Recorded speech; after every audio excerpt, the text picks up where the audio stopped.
Bonjour. Le premier trimestre 2017 n'a ressemblé en rien au premier trimestre 2016, soulignent les analystes d'Aviva dans leur point de vue sur le premier trimestre. Affranchis des craintes sur la croissance, les actions ont poursuivi leur ascension, déclenchée par l'élection de Donald Trump à la Maison-Blanche en novembre dernier. Les marchés émergents ont très bien tiré leur épingle du jeu. Pour JP Morgan, le premier trimestre a été marqué par le calme, avec de grands indices mondiaux qui gagnent 5 à 7%, sauf les émergents qui se distinguent et gagnent plus de 11%. Les trois grands gagnants du premier trimestre sont en effet les actions marchés émergents, plus 11,4% sur le trimestre selon les statistiques de Bloomberg et de Bank of America Merrill Lynch. L'or qui a gagné 8,9% et les actions zone euro plus 7,1%. Parmi les autres gagnants, on peut aussi retenir les actions américaines plus 6,1% et les grandes capitalisations mondes plus 5,5%.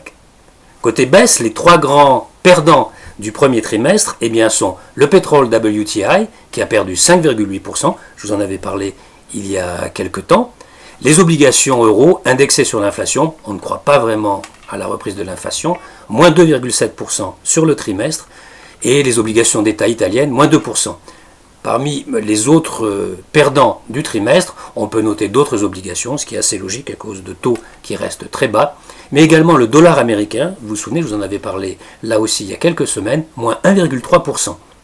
Les actions japonaises sont restées stables, moins 0,2%.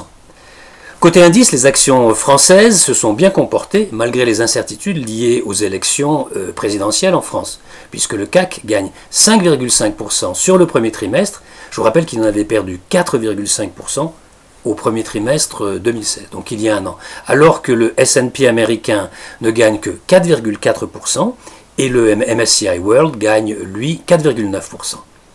Le 24 avril, le lundi après les élections, après le premier tour des élections présidentielles, le CAC a même bondi de 4,14%. En gros, les investisseurs poussaient un ouf de soulagement après l'arrivée en tête d'Emmanuel Macron et de Marine Le Pen. Mais depuis, il ne fait pas grand-chose, restant stable autour, un petit peu en dessous, de 5300 points à cause des incertitudes liées au deuxième tour. Cela dit, 5300 points, moi je trouve que c'est pas mal du tout. Je referai d'ailleurs un point sur les perspectives des marchés français et européens après le deuxième tour, lorsqu'on y verra un petit peu plus clair.